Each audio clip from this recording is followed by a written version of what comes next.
জামাত সংশ্লিষ্ট একজন বক্তাকে শুনতে দেখেছি যে ৭১ সালের যে যারা ছিল তারা নাকি প্রতারক, সবচেয়ে নিকৃষ্ট জাতি নাকি ৭১ সালের যে পরবর্তী যে প্রজন্ম ছিল। আপনারা যখন মুক্তিযুদ্ধ এবং ৭১ সাল নিয়ে কটাক্ষ করবেন, তাহলে তো যারা মুক্তিযুদ্ধকে লালন করে তারা তো গোলাম আজম থেকে শুরু করে যারা চিহ্নিত অপরাধী তাদেরকে কটাক্ষ করবে, এটাই স্বাভাবিক। কিছু মানুষ বাংলাদেশের সাথে পাকিস্তানের খেলা হচ্ছে অথচ পাকিস্তানকে সাপোর্ট করছে। বাংলাদেশ স্বাধীন হওয়ার পর আজকে প্রায় ৫৫ বছর হয়ে গেছে, এখনো পর্যন্ত যে রাজাকারের ইস্যু, বাংলাদেশ পাকিস্তান ইস্যুটা এখনো পর্যন্ত পুরোপুরি মীমাংসা হয় নাই। এটা অত্যন্ত দুঃখজনক। বিশেষ করে আমরা অনেক সময় দেখেছি যে বাংলাদেশ যারা স্বাধীন হওয়ার পর কিছু মানুষ এখনো পাকিস্তানের প্রতি তাদের অত্যন্ত দরদ দেখা যায়, আবেগ দেখা যায়, যেটা আসলে খুবই লজ্জাজনক এবং দুঃখজনক। বিশেষ করে গত কিছুদিন পূর্বে একজন জামাত সংশ্লিষ্ট একজন বক্তাকে শুনতে দেখেছি, তিনি তার বক্তব্য বলেছিল যে ৭১ সালের যে যারা ছিল তারা নাকি প্রতারক, সবচেয়ে নিকৃষ্ট জাতি নাকি ৭১ সালের যে পরবর্তী যে প্রজন্ম ছিল। তো এটা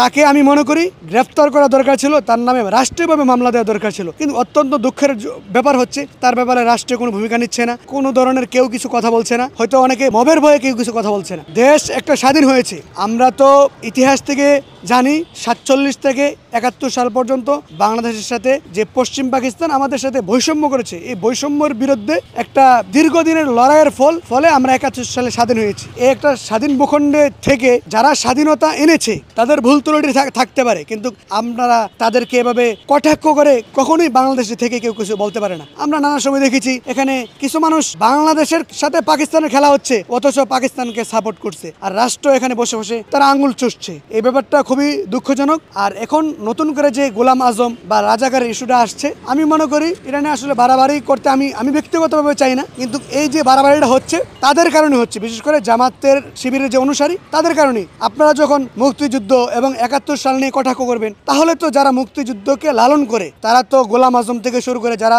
চিহ্নিত অপরাধী তাদেরকে কটাক্ষ করবে, এটাই স্বাভাবিক। আপনাদের উচিত ছিল, যেহেতু আপনাদের দুর্বলতা আছে এবং ৭১ এই বাংলাদেশের বিরোধিতা করেছিলেন, আপনাদের এই ব্যাপারে চুপ থাকা দরকার ছিল, ক্ষমা চেয়েছেন, যাই করেন। আপনারা বারবার মুক্তিযুদ্ধ কিংবা বাংলাদেশ নিয়ে যে আপনাদের কটাক্ষ, এটা নতুন কিছু না। জামাতের লোকজন বিগত সময় বা অনেকবার আমরা দেখেছি, ২০০০ পরবর্তী সালেও আপনাদের একজন নেতা বলেছিল বাংলাদেশ এবং পাকিস্তানে একটা গৃহযুদ্ধ হয়েছিল, এটা নাকি মুক্তিযুদ্ধ ছিল না। এরকম যদি কটাক্ষ করেন, আপনারা যে এখন যেভাবে ঢাকা বিশ্ববিদ্যালয়ে আপনাদের নেতাদেরকে অপদস্থ করছে, সামনের দিনে ঠিক তদরূপ অপদস্থ করবে। আমি ব্যক্তিগতভাবে আমি চাই না আপনাদের নেতৃবৃন্দকে অপদস্থ করুক, কারণ আপনাদের বিশ্বাসের জায়গা থেকে আপনারা তাদেরকে শ্রদ্ধা করতে পারেন। যেহেতু একটা এই ইস্যুটা একবার মীমাংসিত হয়েছিল, কিন্তু মীমাংসিত ইস্যুটা বারবার আপনারাই এটাকে বিশৃঙ্খলার দিকে নিয়ে যান। এই জায়গা থেকে যারা বিশেষ করে গোলাম আজম থেকে শুরু করে যুদ্ধ অপরাধীদের যে বিশেষ করে পাকিস্তানের পতাকা, গোলাম আজমকে এইভাবে ঢাকা বিশ্ববিদ্যালয়ের বিভিন্ন জায়গায় তার ছবি এভাবে টাঙাই দেওয়া, এটা আপনাদের কারণে হয়েছে। আপনাদের অনেকেই